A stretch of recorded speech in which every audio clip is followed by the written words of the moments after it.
Hola, muy buenas noches. Estamos aquí para comenzar una nueva emisión de lo que son los viernes de sueño aquí en el Centro de Sueño y Neurociencias. Vamos a dar unos minutos para poder comenzar con la edición de hoy respecto al sueño en personas con problemas de consumo de sustancias. Estamos aquí con el estimado y conocidísimo doctor Roberto Mercadillo, quien ya ha estado aquí en varios de las emisiones de nuestro webinar. Vamos a esperar unos segundos a que llegue un poquito más de foro.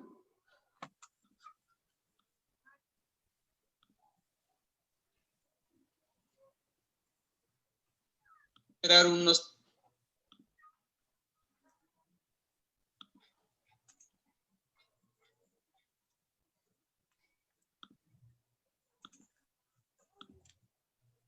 segundos a que llegue un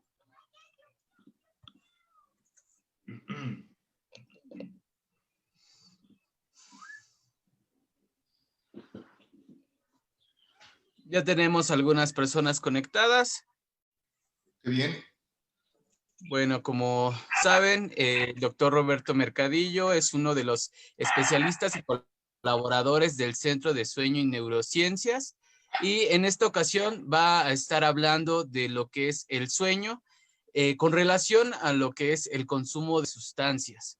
Y para eso, pues, es un gusto que estés aquí con nosotros, Roberto. ¿Cómo estás? Muy bien, Luis, muchas gracias. Buenas De noches, como Sueño y siempre. Neurociencias.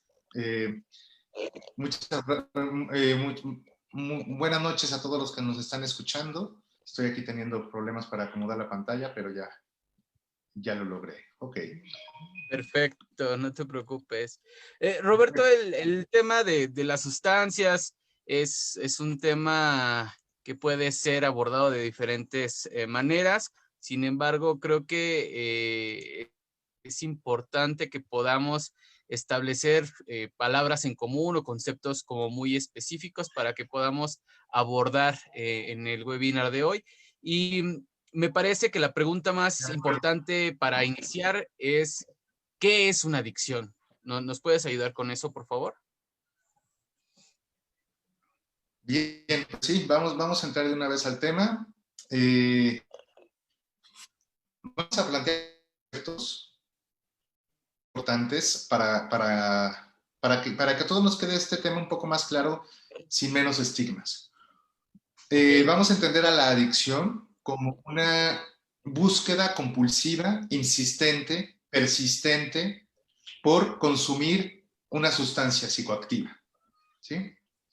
Una búsqueda compulsiva tal que puede incluso llevar a que las personas que consumen de esta manera, ya tan persistente, pues se descuiden su ámbito laboral, descuiden su ámbito familiar, sus relaciones de pareja, su salud, e incluso puedan llegar a realizar acciones que atenten hacia su salud, hacia la salud de otros, y en casos extremos a veces cometer actos delictivos, ¿no? No es necesariamente que la adicción en sí esté relacionada con un acto delictivo, sino que la búsqueda constante se asocia a un estado de ansiedad constante también, en el cual la persona se enfrasca en en un intento por buscar satisfactores solamente provenientes de la sustancia. Ahora, ¿por qué pasa esto? Hay también varias formas para responderlo. La visión más utilizada en la mayoría de los ámbitos médicos en México es una visión de corte psiquiátrico-biológica que entiende a la adicción como una enfermedad cerebral. Una enfermedad cerebral porque al momento de consumir constantemente una sustancia psicoactiva se modifica la función del cerebro. ¿Por qué se modifica? Porque la mayoría de las sustancias psicoactivas que pueden llegar a ser sustancias de abuso se acoplan a los receptores de dopamina que se encuentran en el sistema de recompensas, que es el encargado de liberar dopamina, que es un experimentar placer. La sustancia psicoactiva se acopla sus propiedades químicas a estos receptores de estos neurotransmisores, pues permiten que haya una liberación de dopamina mayor.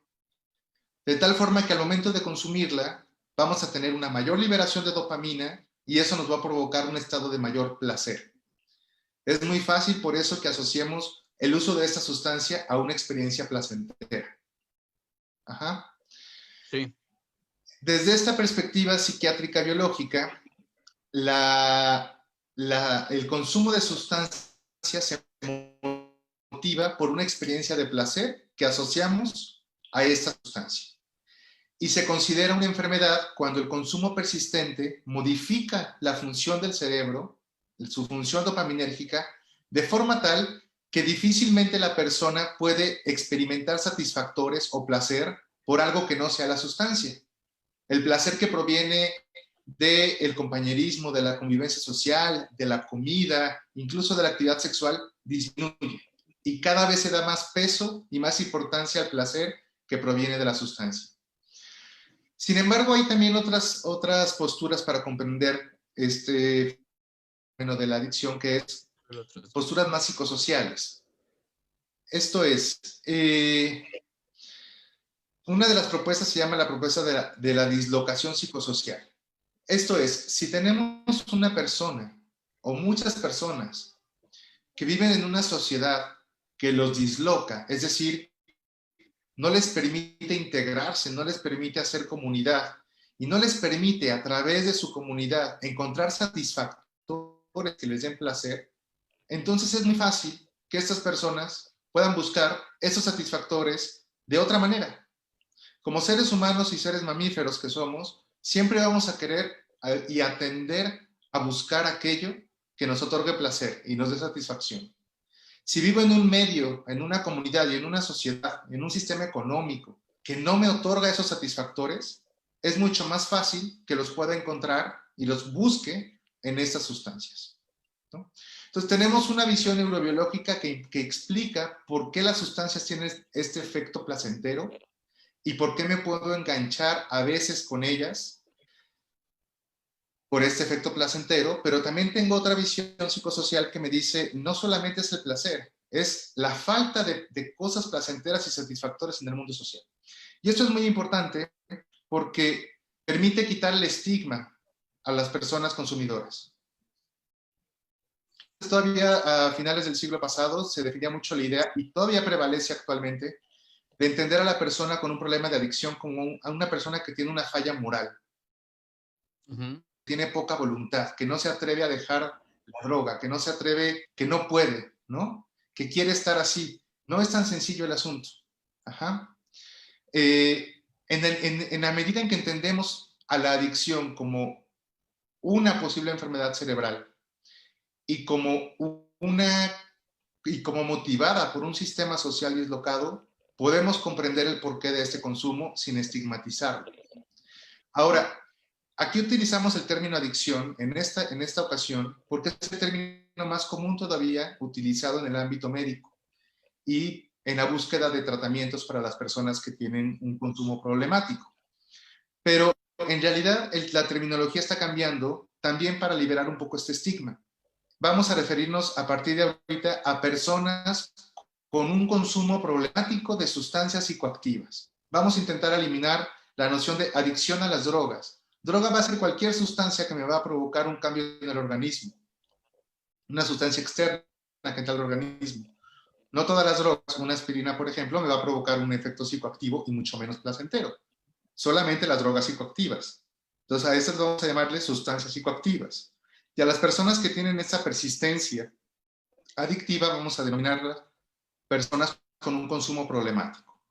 ¿Y por qué es importante esto? Porque la mayoría de las personas que llegamos a consumir o que llegan a consumir sustancias no tienen un problema de consumo. La mayoría solamente se queda en un consumo recreativo o experimental. Solo un porcentaje muy poco, alrededor del 30%, desarrolla un problema de dependencia o de problema. Y de este porcentaje que lo desarrolla, sobre todo en edad juvenil, un buen porcentaje de ellos por sí solos dejan de consumirlo y dejan de ser un problema alrededor de los 35 años. Entonces, en realidad es un porcentaje de la población muy pequeña la que tiene un problema de consumo por sustancias psicoactivas. Pero el estigma es tal que magnificamos el problema más de lo que es, y eso provoca que a veces las personas que tienen ese consumo problemático se acerquen menos o se atrevan a acercarse menos a buscar ayuda para ayudar a reducir su consumo o a eliminarlo si así lo desean. Creo que has puesto un panorama bastante amplio de lo que es el problema del consumo de sustancias cuando ya es de manera persistente y también tomando en cuenta de que hay una carga moral, que hay también una perspectiva social y que también hay una perspectiva médica que están tratando de abordar a las personas que tienen un consumo problemático. Me parece muy importante que podamos relacionarlo con lo que hacemos acá en el Centro de Sueño y Neurociencias y me gustaría preguntarte ¿por qué es importante hablar del sueño con las personas que tienen un problema de consumo de sustancias? Bueno, por muchas cosas. Como ya el público ha escuchado en otros de los webinars en semanas anteriores, la función cerebral intacta y óptima es crucial para tener un sueño adecuado. Si tenemos un consumo de sustancia persistente y problemático que modifique esta función cerebral, particularmente a través de la liberación del neurotransmisor dopamina, pues también es posible que se altere todo el ciclo de sueño. De hecho, el 80% de las personas que deciden ingresar a un programa de rehabilitación para las adicciones o para el consumo problemático también reportan problemas de sueño asociadas al consumo persistente de estas sustancias. Y eso tiene también un porqué. Es una especie de círculo inacabable. Las sustancias, cuando se consumen de manera persistente, cuando ya es un problema de consumo, modifican esa función de la dopamina. Si la persona está en una etapa de abstinencia, es decir, si consumió, no sé, eso de las 6 de la tarde y a las 10 de la noche quiere otra dosis más y no era ella, sus niveles de dopamina van a bajarse, van a estar en un estado más bajo, digamos, ¿sí? De tal forma que la persona necesita esa sustancia para poder elevar sus niveles de dopamina y tener una motivación y una experiencia de satisfacción que todos necesitamos tener constantemente. El mal dormir, dormir pocas horas y sobre todo en periodos prolongados, también afecta ese sistema de dopamina. También provoca que tengamos niveles más bajos de dopamina. Entonces, ¿qué es lo que sucede? Que la persona consume una sustancia psicoactiva que le da satisfacción, pero que entre otras cosas también lo excita o lo altera, lo pone en un estado de vigilancia que hace que entonces no quiera dormirse y entonces como no duerme o duerme poco, se bajan sus niveles de dopamina y eso provoca que necesite todavía más sustancia. De hecho, este es un problema, este puede ser una de las causas por las cuales en esta situación de pandemia y el encerramiento está incrementando el consumo de algunas sustancias psicoactivas. Los niveles de ansiedad, de depresión, de estrés que muchas personas están viviendo en esta situación, en estas condiciones actuales, están provocando insomnio. Y ese provocar insomnio hace que las personas tengan una mala calidad de sueño y duerman menos. Y ese dormir menos o con mala calidad una búsqueda de satisfactores que pueden llevar a niveles de dopamina. Y esos satisfactores pueden provenir de sustancias psicoactivas.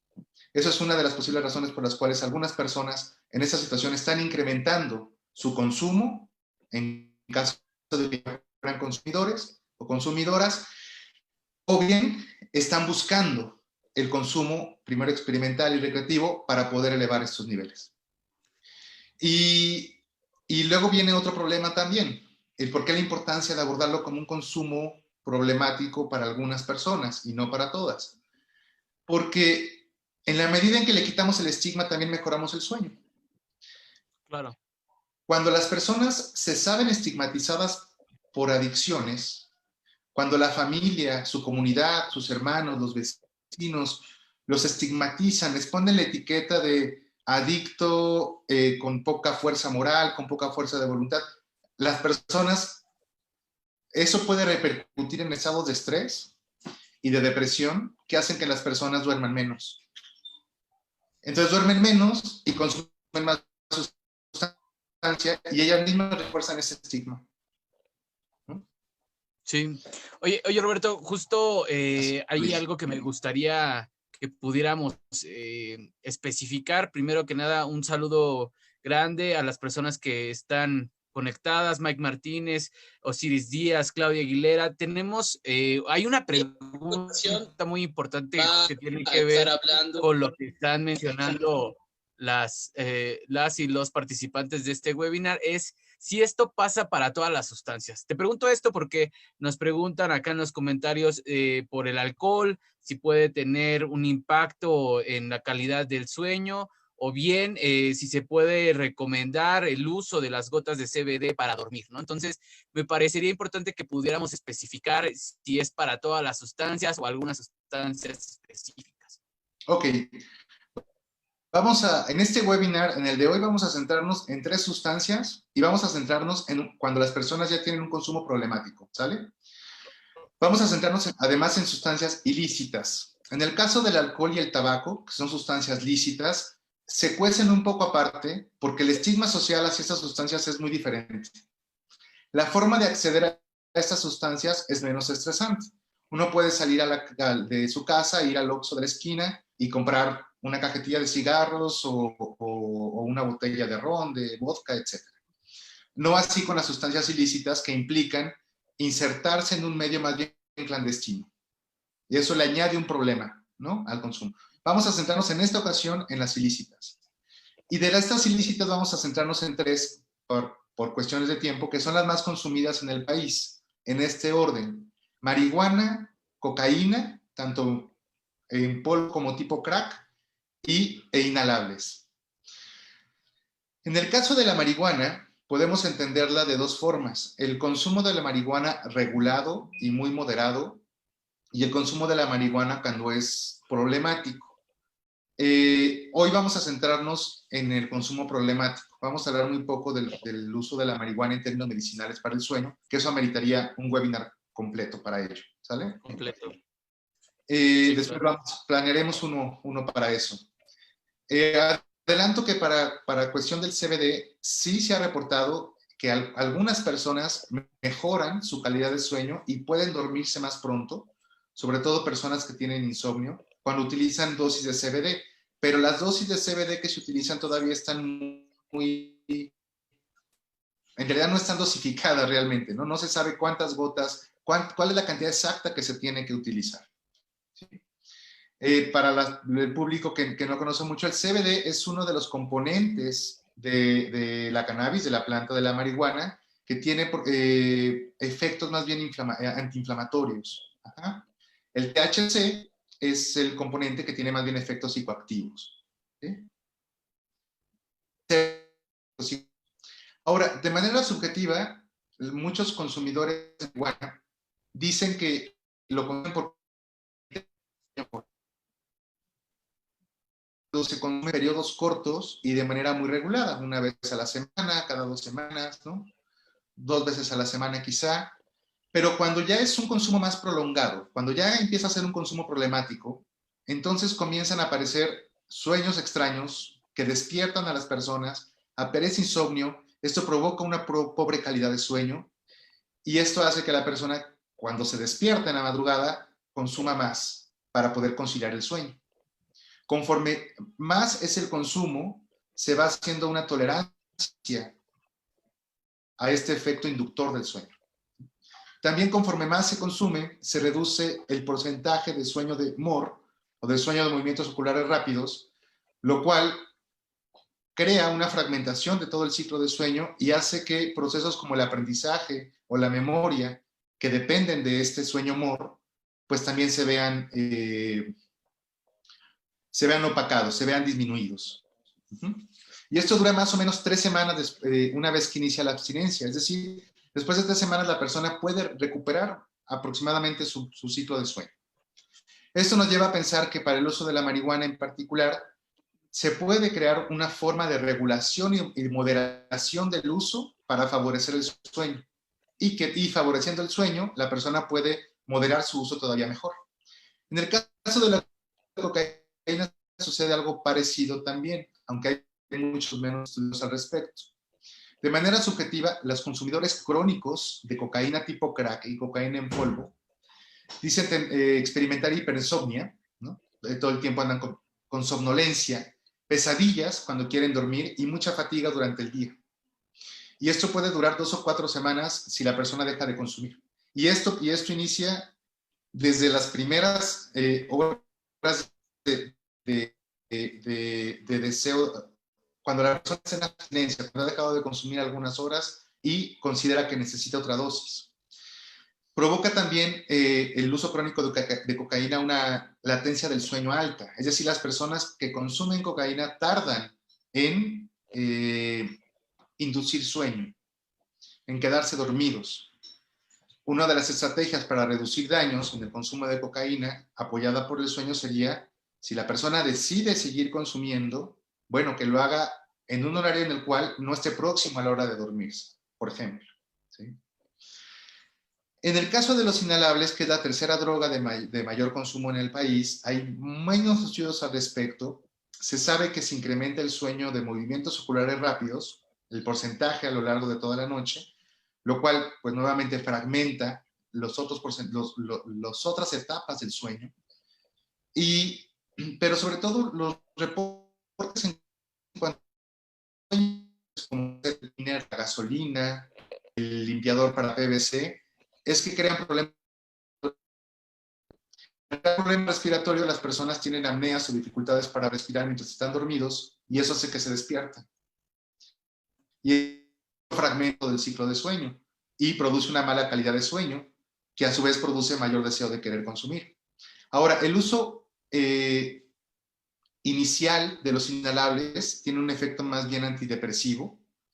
Las personas que tienden a sentirse tristes o depresivas, al consumirlos les ayuda, digámoslo así, a sentirse mejor, pero con el uso constante tienen efectos ansiogénicos, les provoca niveles de ansiedad y de alertamiento, y eso hace que también sea más difícil conciliar el sueño, porque favorece que la persona esté rumiando y esté pensando todo aquello que lo mantiene ansioso y lo mantiene en un estado de estrés. Claro. ¿Cómo ves, Luis? Roberto, es que me parece muy importante. Yo tengo poco en esto de la medicina del sueño o incluso en la investigación en sueños realmente, pero ya que le encuentras el sentido, hay una relación bastante clara en cómo el sueño puede afectar no solamente la salud, sino la promoción de otras conductas como es el consumo de sustancias. Y por eso quiero cerrar con esta pregunta que me parece muy importante para que podamos dar algunas recomendaciones, ya que estamos al final de esta emisión. ¿Cómo beneficia dormir bien si se tiene un problema de consumo de sustancias? Okay. Una adecuada higiene del sueño, y eso ya se ha hablado previamente, permite reducir niveles de ansiedad y de depresión. Ayuda a bajar niveles o estados de ansiedad y depresión. Si se bajan los niveles de ansiedad y de depresión que una persona experimenta, entonces el uso de estas sustancias para lidiar con estos problemas también se reduce o es más fácil que pueda reducirse. ¿Sí? Eso es por un lado. Por otro lado, una adecuada higiene de sueño, dormir las horas adecuadas, pues favorece un sistema dopaminérgico adecuado que también reduciría la necesidad y el deseo de consumir una sustancia que sube este nivel de dopamina. ¿Sí?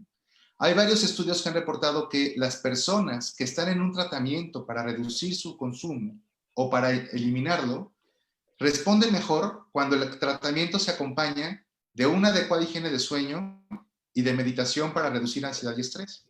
Pero además, cuando concluyen el tratamiento, las personas que mantienen una adecuada higiene de sueño es más difícil que recaigan.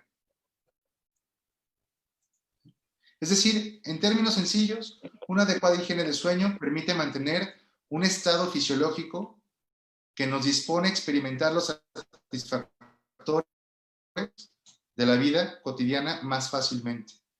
Y eso favorece que no los busquemos a través de otra sustancia. O bien, si la usamos de forma recreativa, podamos moderar su uso con mayor cuidado. El sueño en ese sentido, entonces, además, es una estrategia de reducción de daños. En la medida en que dormimos mejor, nuestro sistema inmune trabaja mejor, nuestra memoria, atención trabaja mejor y podemos lidiar mejor con los daños provocados por un consumo persistente de estas sustancias psicoactivas. Perfecto, Roberto. Pues, y pues, de hecho, aquí quiero hacer una invitación. Claro, adelante. Pues sí, de hecho, en la clínica estamos abriendo protocolos nuevos para ayudar a personas que consideran que tienen un consumo problemático de sustancias psicoactivas, que por alguna razón, por decisión propia o por alguna otra circunstancia, no pretenden o no desean insertarse en un centro de rehabilitación típico, pero desean moderar o reducir su consumo o reducir los daños asociados al consumo. En nuestro centro tenemos las puertas abiertas para hablar y contribuir a través de estrategias de higiene de sueño y de acompañamiento terapéutico y evaluaciones psicológicas y psiquiátricas para estas personas en caso de que así lo requieran. Perfecto. Justo eso era mi último comentario acerca de cómo el Centro de Sueño y Neurociencias podría aportar algún acompañamiento o asesoría para que las personas que consideren que tienen un problema de consumo de sustancias o que quisieran saber si realmente ya hay repercusión por su consumo, pudieran acercarse a nosotros para que puedan aclarar sus dudas. Les comentamos que el viernes de sueño está programado o está dirigido a ofertar información y a acercarles a ustedes los servicios y los conocimientos que genera todo este equipo de especialistas e investigadores que conformamos el Centro de Neurociencias. Por todo, Roberto, ¿gustas comentario para despedirte? Muchas gracias, Luis. Gracias a todo el público que nos escuchó, que seguramente lanzaron preguntas, no tuve tiempo de verlas, pero las responderemos a la brevedad por escrito. Y si alguien del público quiere un tema en particular sobre consumo de sustancias psicoactivas, lo podemos planear para otro webinar. ¿Les parece bien? Perfecto, perfecto. Bueno, pues muchas gracias a las personas que se conectaron, que estuvieron aquí escuchando este viernes de sueño y nos vemos en la próxima emisión. Muchas gracias. Hasta luego. Gracias, Luis. Hasta luego. Gracias a todos y a todas.